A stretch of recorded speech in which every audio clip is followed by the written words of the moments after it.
The truth about fat. Welcome to another segment of All Things Keto. Today's subject, why do we fear fat? For decades, we've been told that fat is not healthy for us.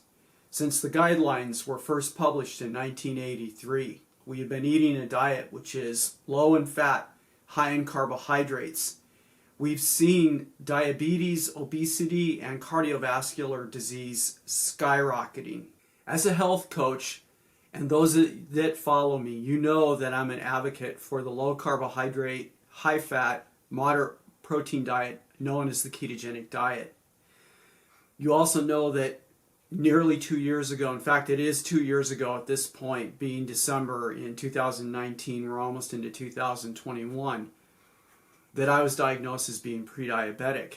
And it wasn't until I switched to a ketogenic diet that I was able to reverse that situation within a few months based on my fasting glucose level and on my A1C.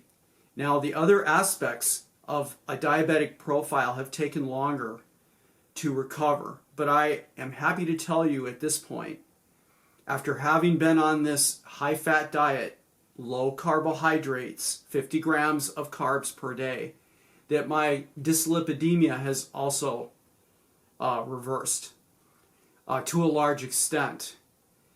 But as a health coach, and even when I'm having discussions with family members or extended family members, one of the major concerns that they raise with me is, what about all the fat, Dr. Pete?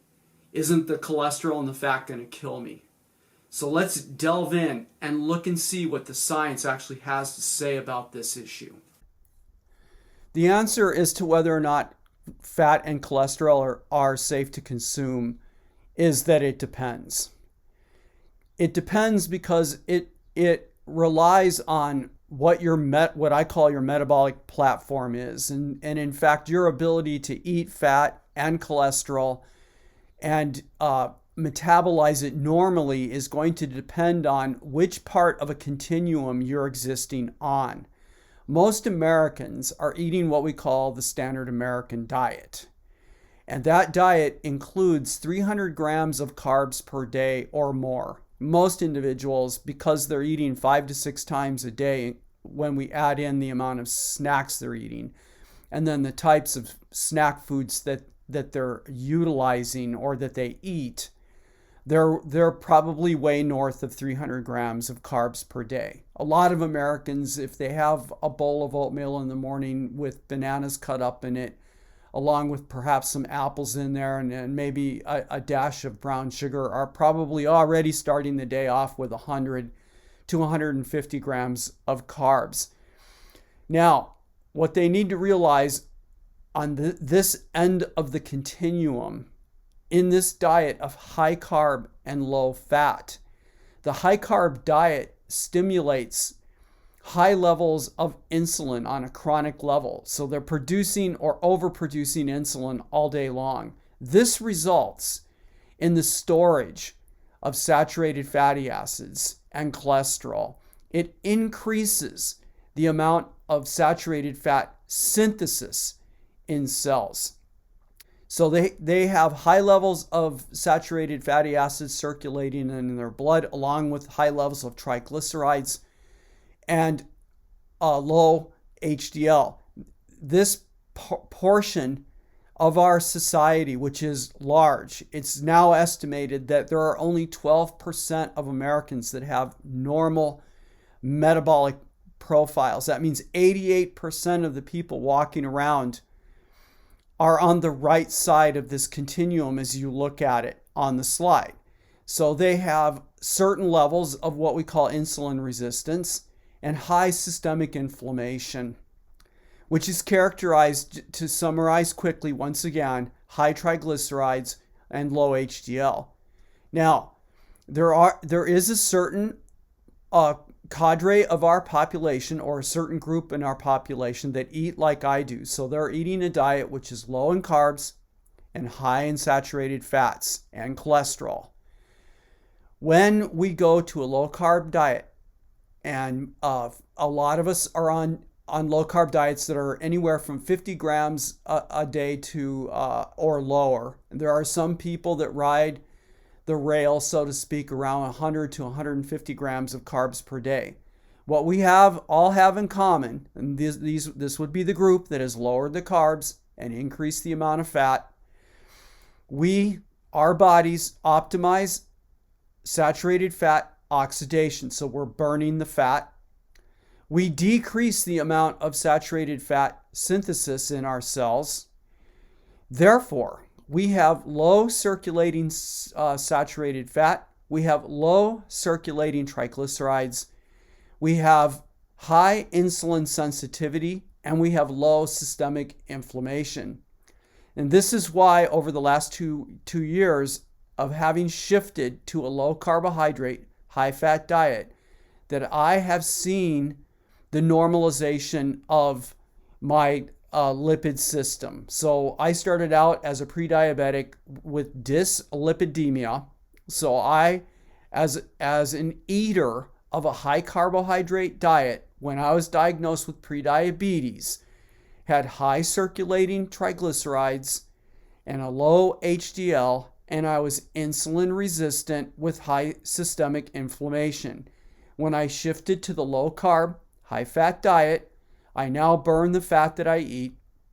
My cholesterol is within the normal range, though it is more elevated now than it was when I started the low carb diet.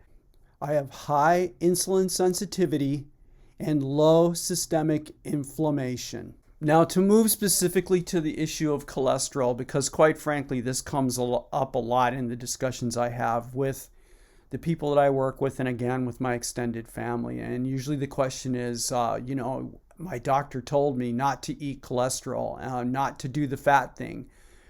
So there's extensive literature that is out there. And again, I'm posting the links at the bottom of this presentation so you can see for yourself. But basically, let's just go through a summary. First and foremost, total cholesterol and LDL cholesterol do not cause cardiovascular disease. This is well known in the literature.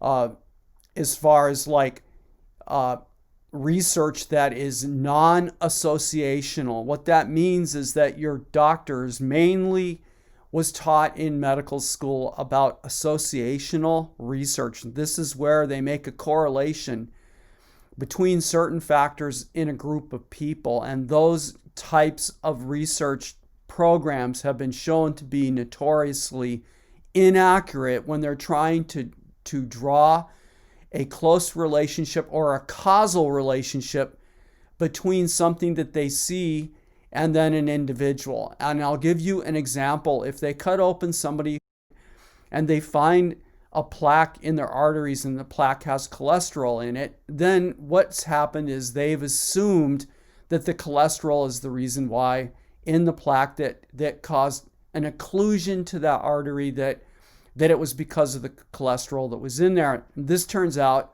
to not be the case when you actually look at research that's been done specifically to look at the processes involved in plaque formation. So to reiterate the first point, total cholesterol and LDL cholesterol have been shown not to be causal in cardiovascular disease. Furthermore, LDL, having relatively high levels of LDL, actually turns out to be beneficial to overall lifespan. You tend to live longer, especially in the later years, if you have higher levels of LDL cholesterol. I know, that just blows me away, right? Based on what we hear in the media and from our doctors. Thirdly, statins are not beneficial to us in a global sense, mainly because what you hear about these from your doctor has ignored numerous studies that have shown negative results in regard to using a statin to prevent cardiovascular disease. And lastly, people die of cardiovascular disease with both normal and low levels of LDL cholesterol, which if you think about it, is in direct contrast to what we're told by our doctor. That in fact, having higher levels of cholesterol leads to cardiovascular disease. Well, then how come these people are dying of cardiovascular disease that have either low levels of LDL cholesterol or perfectly normal levels of LDL cholesterol? This, in fact, does not make any sense. In closing, what this means in regard to fat consumption, whether you can eat it with all abandon or whether you cannot eat it with all abandon. So here's the recommendation.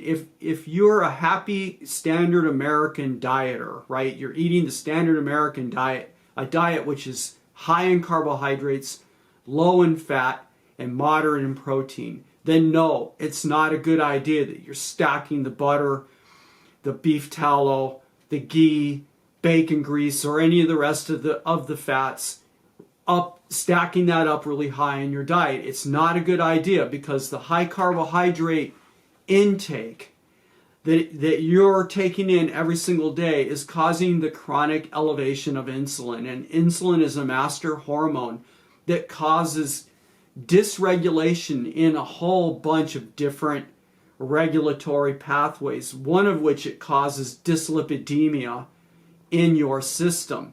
So no, in the case of the standard American diet, which is low in fat and high in carbohydrates, it's not a good idea to be eating a lot of saturated fat. However, if you're eating a diet, the diet that I actually recommend, that restricts the carbohydrates, it lowers the carbohydrates. And by the way, if you're a young person listening to this, you would be really smart to start bringing those carbs down. You don't have to live in a world perhaps as restricted as mine, which is 50 grams of carbs per day, but you need to bring them down. In our case, because we've dropped the carbs, we've dropped the insulin expression, our systems, in my view, are operating normally. So we burn the fat that we eat. We also have lower saturated fat synthesis. We have lower circulating triglycerides. We have higher circulating HDL. It needs to go this way. Higher circulating HDL. I've seen my dyslipidemia shift into the normal range since starting the ketogenic diet now almost exactly 2 years ago. So the question of fat is a divergent answer. Yes to the guys who are eating the low carb diet. No to the guys who are eating the standard American diet. I hope this helps you make a decision about what you're going to do. If you're one of these individuals, remember, over 52% of us who are in our 60s are pre-diabetic or diabetic, or we're suffering from obesity, or we're suffering from cardiovascular disease, and most likely of those three big areas, we're overlapping in perhaps all three of them, but for sure probably overlapping in two of them.